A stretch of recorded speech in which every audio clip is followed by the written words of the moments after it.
Hello friends, welcome to देसी test. तो आज मैं बना रही हूँ आपके लिए मलाई कोफ्ता। बहुत ही इजी रेसिपी है और हर किसी को पसंद आती है और आप भी इसको बनाकर ज़रूर ट्राई कीजिए। उसके लिए मैंने एक आलू लिया है, आलू का साइज़ बड़ा है और उसी साइज़ में मैंने पनीर लिया है। मतलब जितना आलू आप लेंगे उतना ही आप पनीर लेंगे। अगर आप 1 कटोरी आलू लेंगे तो 1 कटोरी पनीर लेंगे। पनीर मैंने घर में ही निकाला है। तो ये पनीर और आलू को अच्छी तरह से आप मिक्स कर देंगे। बहुत ही इजी रेसिपी है और सबको बहुत पसंद आती है। और इसमें मैंने अदरक और हरी मिर्च, अदरक मैंने कद्दूकस करा है और हरी मिर्च बारीक बारीक चॉप कर ली है। साथ ही 1 चम्मच लाल मिर्च, नमक, 1 चम्मच कॉर्नफ्लावर। अगर आपके पास कॉर्नफ्लावर नहीं है आप मैदा यूज़ कर सकते हैं। तो इसको अच्छी तरह से मिक्स कर लेंगे। थोड़ा सा बाइंडिंग के लिए हम इसका यूज़ कर रहे हैं कॉर्नफ्लावर का। आपके पास कॉर्नफ्लावर नहीं है तो मैदे का यूज़ कर सकते हैं, लेकिन 1 चम्मच से ज़्यादा यूज़ मत करिएगा। तो अच्छी तरह से मिक्स करके पहले हम कोफ्ते बना रहे हैं, उसके बाद हम करी तैयार करेंगे। तो ये उसमें मैंने थोड़े से चॉप करके धनिया पत्ती डाला है और सबको अच्छे से मिक्स कर लीजिए। बिल्कुल भी गांठें रहने चाहिए, इस तरह से बिल्कुल एक डो की तरह तैयार हो जाना चाहिए। तो घर के पनीर से बना हुआ जो मलाई कोफ्ता है बहुत ही टेस्टी और बहुत ही सॉफ्ट बनता है। तो इस तरह से हम इसको अब प्लेट में मैंने ले लिया है और इसको हमारा डो आप देख सकते हो कि पूरा तैयार है। तो मैं इसके छोटे छोटे पार्ट्स कर दूंगी जिनकी मैं लोइयां बनाकर तैयार करूंगी। यानी कि जिनके छोटी छोटी बॉल्स शेप में आप बना सकते हैं, चाहे उसको लंबी आकार में बना सकते हैं, आप जो भी शेप चाहें वो दे सकते हैं। बट मैं अभी पहले मैंने बॉल्स बनाया है और अब मैं इसके बीच में एक एक किशमिश, आप जो भी ड्राई फ्रूट लगाना चाहें वो आप यूज़ कर सकते हैं, काजू भी यूज़ कर सकते हैं, बट मैं सिर्फ किशमिश लगा रही हूँ बीच में। तो इस तरह से चारों तरफ से बंद करते हुए मैं इसको लंबाई शेप में इसको मैं दूंगी। इसका आकार जो मैं बना रही हूँ कोफ्ता, उसका लंबाई शेप में आकार बनाएंगे। तो इस तरह से दोनों हाथों से मलते हुए सब में मैं किशमिश लगाकर और ये कोफ्ता तैयार हो जाएंगे। तो मलाई कोफ्ता आप रेस्टोरेंट स्टाइल में बिल्कुल बनाएंगे। आज आपने मलाई कोफ्ता रेसिपी बहुत देखी होंगी, बट इसमें कुछ अलग है, तो वो आप आगे जाके पूरी वीडियो में देख पाएंगे।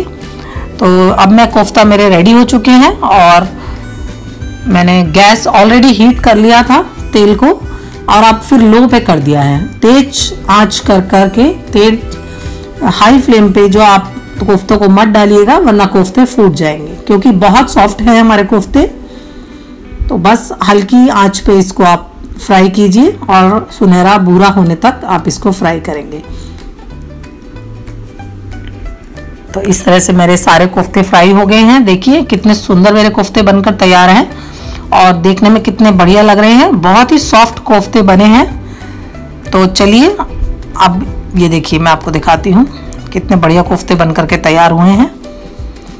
अब मैंने उसी पैन का यूज़ किया है और उसमें खूब सारा बटर आप यूज़ करेंगे इसमें, और बटर नहीं हो तो आप देसी घी का भी यूज़ कर सकते हैं। तो अच्छी तरह से आप बटर को मेल्ट होने के बाद इसमें मैंने 1 तेजपात का पत्ता, लौंग, 1 इलायची छोटी और दालचीनी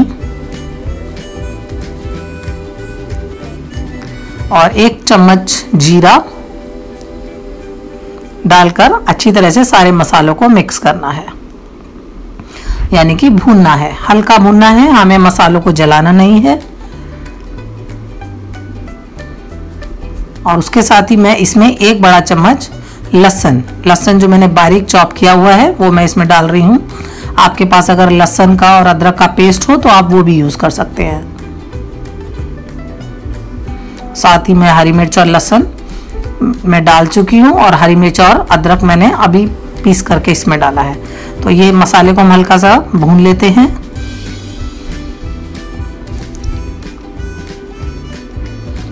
सुनहरा जैसे ही हल्का सा ब्राउन होने लगे उसमें मैंने 1 प्याज, मेरे पास प्याज था वो बड़ा साइज का प्याज था, तो आप 2 प्याज, अगर छोटे प्याज हैं तो 2 छोटे प्याज लीजिए, और मैंने 1 बड़ा साइज का प्याज डाला है। तो ये सुनहरा जो हो जाए इसका कलर, तब तक इसे भूनना है, काला नहीं करना, जलाना नहीं है, इस बातों का ध्यान रखिए। और इसको हम ढककर 5 से 7 मिनट पकाएंगे। तो ये देखिए थोड़ा भूरा भूरा ब्राउन कलर आने लगा है। तो अब इसमें मैं टमाटर डालूंगी। टमाटर मैंने मिक्सी में नहीं पीसा है, ग्राइंडर में नहीं किया, मैंने चॉपर में इसको चॉप किया है। आप चाहे तो हाथों से बारीक भी काट सकते हैं। और उसमें मैंने 1 चम्मच नमक डाला है और साथ ही 1 चम्मच लाल मिर्च पाउडर और 1 पिंच हल्दी।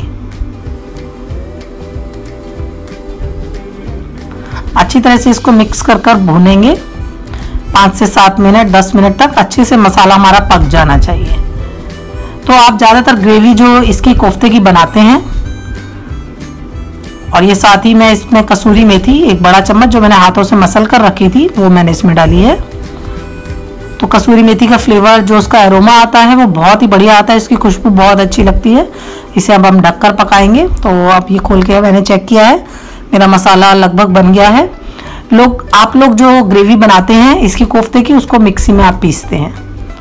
तो यही मेरी ग्रेवी क्यों अलग है, क्योंकि मैंने सारी ग्रेवी को मिक्सी में नहीं पीसना है, ये ध्यान रखिए। उसके साथ ही मैं इसमें डाल रही हूँ 2 चम्मच सौर क्रीम। जो वाइट नॉर्मल क्रीम होती है उसका यूज़ मत करिए, सौर क्रीम का आप यूज़ कर सकते हैं। ठीक है, तो आपकी जो ग्रेवी में खट्टापन आएगा, खटास आएगी, वो बहुत ही बढ़िया लगेगी। साथ ही 1 चम्मच गरम मसाला और धनिया पत्ती, इसको डालकर थोड़ा सा मैं पानी का यूज़ करूँगी। और अभी हम मिक्स कर कर इसको थोड़ी देर और पकाएंगे, कम से कम 5 मिनट और।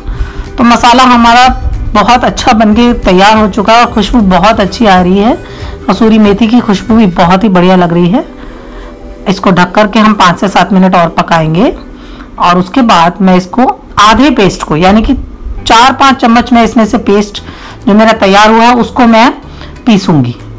जो मेरी जो करी ये तैयार हुई है कोफ्ते की, मैं सारी करी को नहीं पीस रही, थोड़ी सी करी मैं पीसूंगी और वो मैं इसमें मिक्स करूंगी।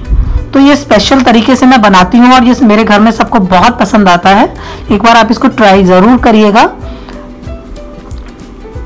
ये मैंने 4-5 चम्मच जो है करछी जो है करी ले ली है और वो पीस लिया है और उसको मैं इसमें ही मिक्स कर रही हूँ।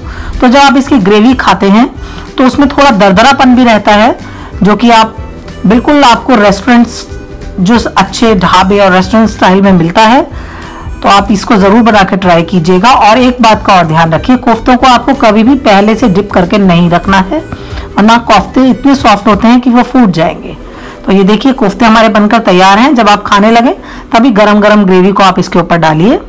चाहे इस तरह से आप लंबाई में रखकर आप सर्व कीजिए,